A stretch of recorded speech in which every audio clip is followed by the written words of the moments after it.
Okay, I would like to ask you to please close your eyes. Now, with your eyes closed, try to imagine, try to recreate this space that you're in as much detail as you can. And take a moment.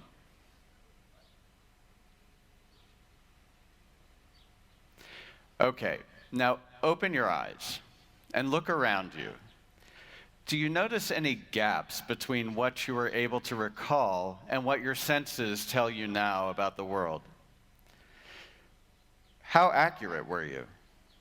Okay, this example shows how our brains process information from the environment around us.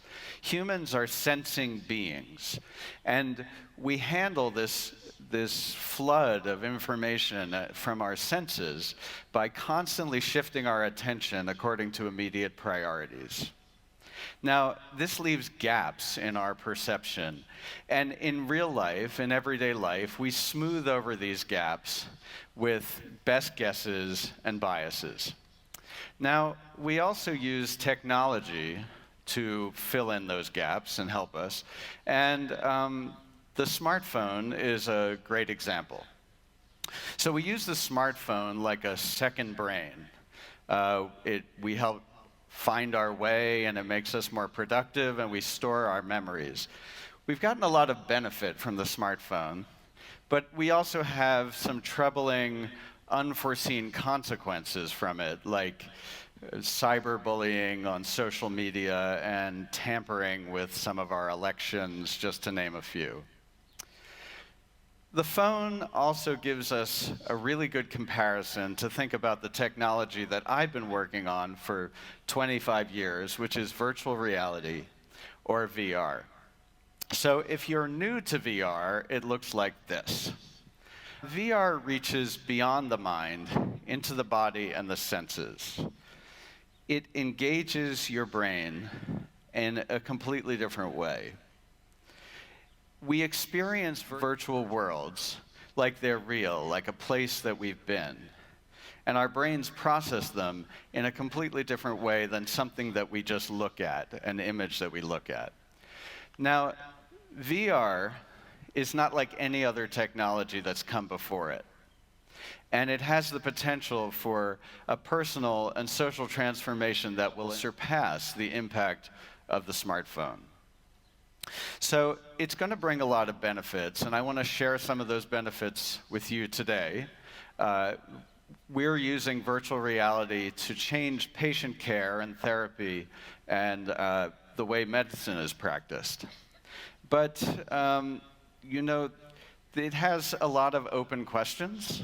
And today there are not very many people who have the experience with this technology to be smart VR consumers. So I also want to offer a framework to think about virtual reality. And I'll use my smartphone to kind of unpack the magic of how VR works. So I build virtual worlds for education and therapy. And I want to share today some examples from specific applications that we've made for treating pain, for relieving pain with virtual reality. So imagine that you're lying in a hospital bed, and instead of staring at the ceiling, you get immersed in a virtual world. This one is called Cool, and Cool takes you on a journey through this landscape of changing seasons and crystal caves, and you're playing paintball with these otters. And doctors are using this as a way to help patients get through procedures like wound care or bandage changes, and also to help people recover after surgery. So instead of fixating on the pain, your brain can get engaged and activated by a virtual world.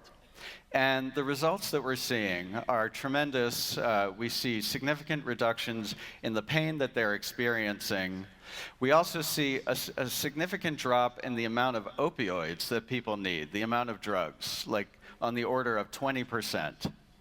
And this is also resulting in a reduction in the cost of care for the healthcare system. So this is what it looks like when it's in action in a hospital, and it helps us access and activate all of those abilities that we have. And let's see, so we can use a functional MRI scanner to look at the brain and see how the brain handles pain with and without VR. Now, there's a collection of areas of our brain that is called the pain matrix, and that includes the insula, the thalamus, and the ACC, the anterior cingulate cortex. And you can see in these pictures, with no VR, just pain and stress, we see a lot of activity in those brain areas. Now, with VR, we see two very interesting things. One is that these areas of the brain, the pain matrix, becomes much quieter, and you can compare those images and you see a big reduction in the brain activity in those areas.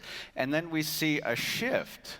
We see that brain activity move to other parts of your brain, such as the frontal cortex, associated with great positive things like problem solving and concentration. So these are significant changes in your brain, and they suggest that with plasticity and other kinds of approaches that we can make these changes last.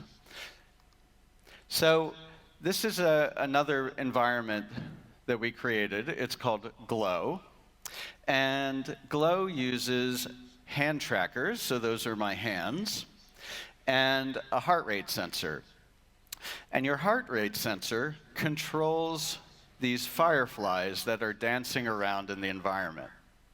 If your heart rate is elevated, the fireflies just hang out. But if you can relax and lower your heart rate, the fireflies reward you by coming and playing with you, and they let you play with them. So this biofeedback connection between you and the virtual world makes the world responsive to you. And doctors are using this to change the pain response for chronic pain patients. And we're even seeing patients finally get off of opioid addiction after long-term use using VR, which is a great outcome. We're very happy about that. Making VR personal and responsive, combining it with wearables, is opening up a whole new avenue of therapy for virtual reality that is going to address a lot of new chronic conditions. So as I've been working in virtual reality and watching a lot of people use the technology, I've seen some very interesting results. The first one is that virtual worlds can be created and manipulated to blur the boundary in your memory between things that happened in the real world and things that happened in the virtual world. So, did that really happen? A second one is that people get very excited when they're in the virtual world, and sometimes they will tell me that they saw or did things in the program that weren't really there. So I'm sure I saw it, but no, you didn't. And VR can tinker with your sense of agency, your sense of control. So excitement, coincidence, overexuberance can lead people to believe that they had control over something in a virtual world that they had no control over at all. So I did that, but sorry, no. So these examples show how VR goes directly to our brains and our bodies and ultimately our emotions. Emotions are a complex interplay between body and brain. And we use our emotions to kind of intuit and understand the world in a way that we're not necessarily conscious of. So VR goes directly to these emotional signals, and it is able to kind of go beyond them and go directly to your emotional centers. Now, so I want to kind of wrap this part up. And so in summary, VR is powerful and unique because it extends our capabilities. It has the capacity to change our brain activity. It is personal responsive, and it also directly affects our emotions. Now, the result is a new, high-impact, transformative media. Now, I'd like to compare that to my cell phone. So the channel of information passing between me and my phone is very limited. The phone offers me no way to apply all of my physical capabilities and my finely tuned senses. And my experience of my phone is as an object outside of me. So the limited ways that I can use my phone limit the phone's ability to act on me. Now, there are billions of people and things on the other side of this phone trying to break through this screen to influence me. If the phone provides a small pipeline of information between me and it, VR is a superhighway. What's going to happen when that highway connects all those messages directly to our brains and our emotions? So children alive today will be the first generation to grow up with ubiquitous virtual media. How is it going to change their development? Now, the phone has brought a lot of changes to us. What is going to be the impact of having millions of targeted, personalized, downloadable virtual worlds? So I've already seen some examples of virtual worlds that reinforce narrow stereotypes or skew the reporting of news events. VR is more potent than video on your phone screen or fake TV news because we remember virtual experiences like real experiences that we've had. So whether those virtual worlds that I saw were biased because of intention or naivete, that doesn't matter. But we can and we must get VR right. So VR helps us see what is unseen inside of us and access what we otherwise could not access.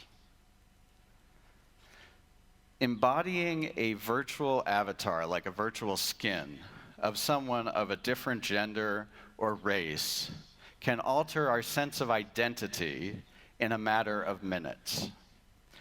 So virtual worlds will make our unconscious conscious.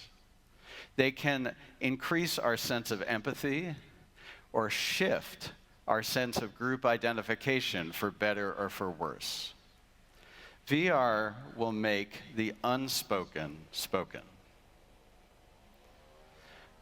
So I've shared with you some of the positive opportunities with this technology, and I'm extremely optimistic about the value that VR will bring to healthcare and education and many other places. And to be totally clear, I believe that VR will help us solve some of our most challenging health problems in physical and mental health. But we must go there with care. And as budding consumers of virtual media, ultimately you will have the power to choose how you will or won't use it. Become smart consumers of VR. Meet this future with eyes open, and let's make wise choices. Thank you.